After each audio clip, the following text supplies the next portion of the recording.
Hello guys, मैं आपके सामने बस चंद पंक्तियां दोहराना चाहता हूँ। वतन वालों वतन ना बेच देना, ये धरती ये गगन ना बेच देना। शहीदों ने जान दी है वतन के वास्ते, शहीदों के कफन ना बेच देना। अब आप ये सोच रहे होंगे कि मुझे वीडियो स्टार्ट करने से पहले ये लाइंस क्यों दोहरानी पड़ी।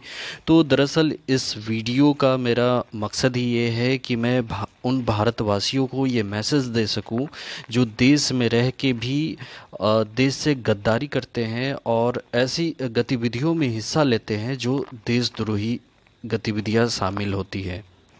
हाल ही में मिलिट्री इंटेलिजेंस ने ऑपरेशन डिजर्ट चेस के बारे में हमें बताया है, जिसमें भारत में रहने वाले कोई गैर मुल्क का या पाकिस्तान का नहीं बल्कि दो भारतीयों को ही अरेस्ट किया गया है। और उस पे ये आरोप है, उस पे ये इल्ज़ाम है कि वो पाकिस्तान के आईएसआई यानी कि इंटर सर्विस इंटेलिजेंस के लिए, जो कि पाकिस्तान की खुफिया एजेंसी है, उसके लिए काम करते हुए और उसको भारत की खुफिया जानकारी शेयर करते हुए बताया गया है। तो चलिए इस वीडियो में इसी के बारे में डिस्कशन करते हैं, आगे बढ़ते हैं।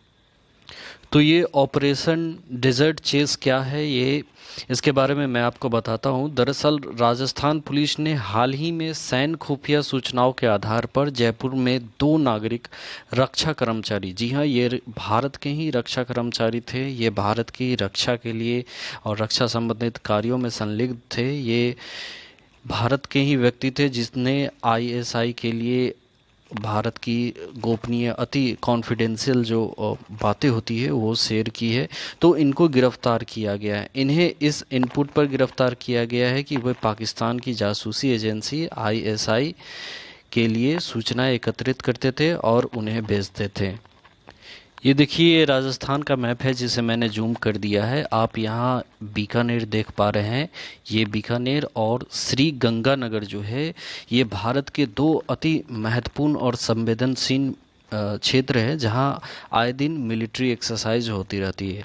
आप अगर यूपीएससी या बीपीएससी अन्य एग्जामिनेशन की तैयारी करते हैं तो आप मुझे बताइए कि 2019 में बीकानेर में वो कौन सी ऐसी जगह है जहाँ पे मिलिट्री एक्सरसाइज हुई थी। आप मुझे कमेंट में इसके बारे में बता सकते हैं। तो ये जो दो युवक को गिरफ्तार किया गया है, इनमें से एक का नाम था विकास और दूसरा का नाम है चिमन लाल। तो मैं एक स्टोरी के थ्रू आपको ये बताना चाहता हूँ कि बीकानेर जो है इलाका, यहाँ पे भारत का महाजन फील्ड फायरिंग रेंज है और यहाँ पे ही मतलब ऐसी गतिविधियाँ होती है भारत की जो मतलब अति कॉन्फिडेंशियल है। और इसी फायरिंग रेंज एरिया में ये जो विकास नाम का व्यक्ति था वो एक रक्षा कर्मचारी था, यानी भारत की रक्षा सुरक्षा संबंधित कार्यों से जुड़ा था और यहाँ उसका आना जाना होता था।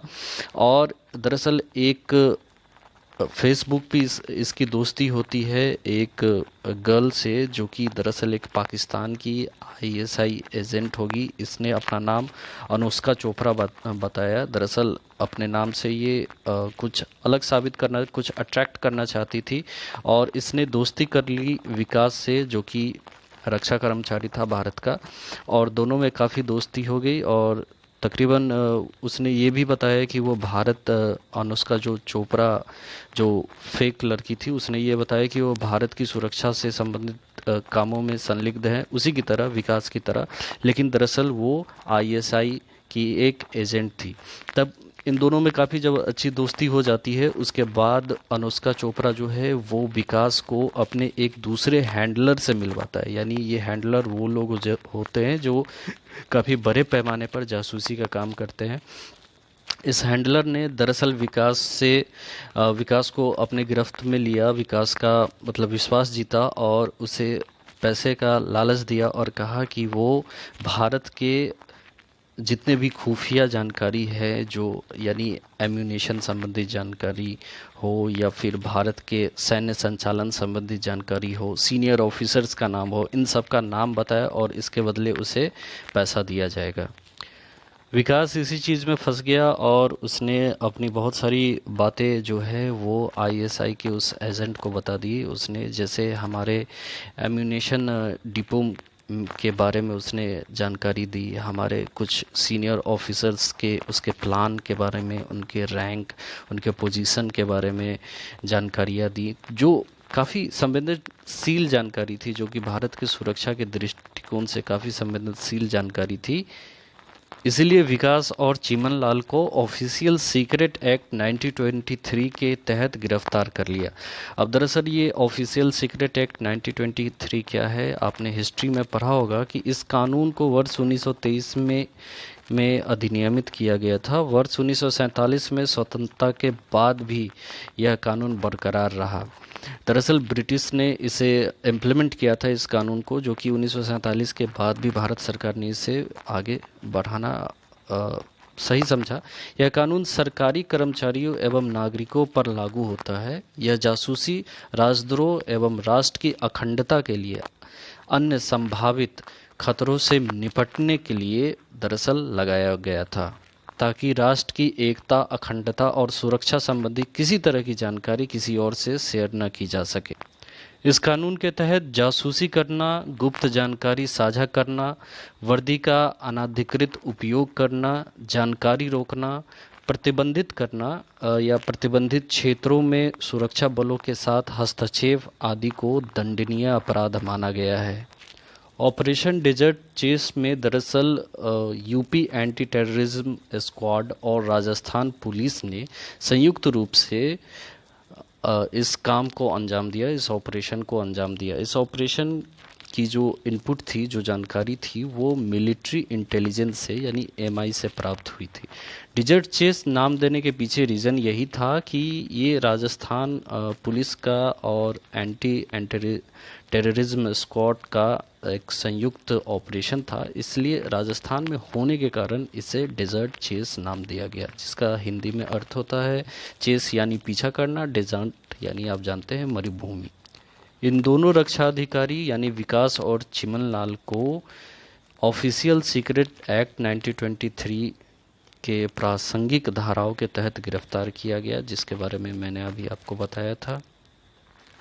ऑपरेशन डेजर्ट चेस की जो शुरुआत है वो 2019 में हुई थी, जब लखनऊ स्थित मिलिट्री इंटेलिजेंस, जिसको हम एम और आई के नाम से संबोधित कर रहे हैं, मिलिट्री इंटेलिजेंस विभाग ने अपने खोजी कुत्तों के माध्यम से श्री गंगानगर, जो कि राजस्थान में है, के पास एक जासूसी एजेंट के बारे में पता लगाया था, जो पाकिस्तान में अपने संचालकों को सैन्य जानकारी मुहैया करवा रहा था।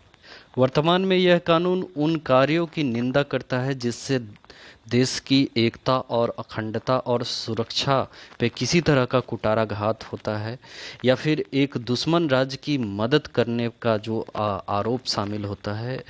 इसलिए ऑफिशियल सीक्रेट एक्ट का इस्तेमाल किया जाता है। दरअसल इस ऑफिशियल सीक्रेट एक्ट का इस्तेमाल सिर्फ भारत ही नहीं, बल्कि United kingdom, Myanmar, Singapore, Malaysia आदि देश भी कर रहे हैं।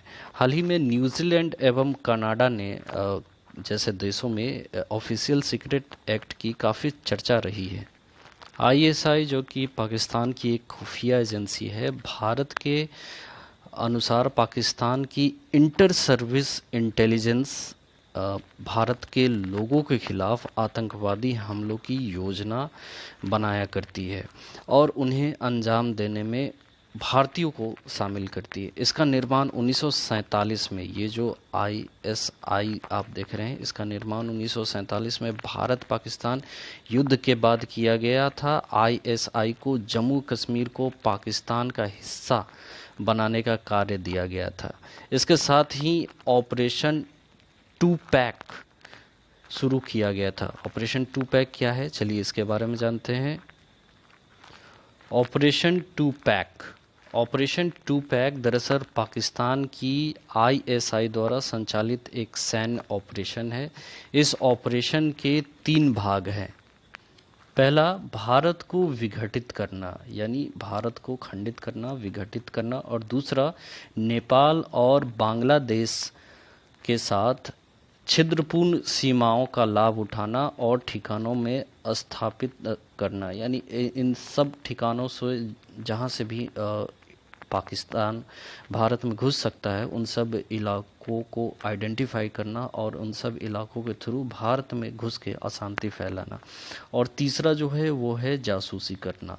तो पाकिस्तान लगातार अपनी हरकतों पे गिरता ही जा रहा है। एक तरफ देश में अलग तरह की समस्याएं जूझ रही है, जो कि चाइना से लगातार हम देख रहे हैं कि आए दिन हमारा जो बॉर्डर टेंशन है वो बढ़ ही रहा है। ऊपर से पाकिस्तान भी है, भारत पे दो तरफा आक्रमण करने की ये योजना बनाई जा रही है। निसंदेह इसमें पाकिस्तान और चीन का सम्मिलित योजना है ये, ताकि वो चाहती है कि भारत की मोरालिटी को डाउन किया जाए, उसे आर्थिक और मेंटली सरकार को टॉर्चर करके इसे किसी तरह घुटने पे लाया जाए। लेकिन ये आप और हम सभी देशवासी जानते हैं कि भारत कभी भी किसी भी अत्याचार के खिलाफ या किसी भी, दरअसल युद्ध हर चीज़ का सॉल्यूशन नहीं है, लेकिन हम अपने अधिकारों के प्रति इतना सजग है कि अपने अधिकारों को यूं ही किसी को छीन के ले जाने नहीं देंगे। तथा हमारी जो भारत माता है या भारत का जो भूखंड है, वो भूखंड हमारे लिए बहुत अनमोल है, हमारे जान से भी ज़्यादा कीमती है। इसीलिए इसे ऐसे तो किसी को अंदर आने नहीं दे सकते हैं और ना ही भारत पे अनाधिकार किसी को कब्जा करने दे सकते हैं। तो गाइज़, ये था लेक्चर मेरा ऑपरेशन।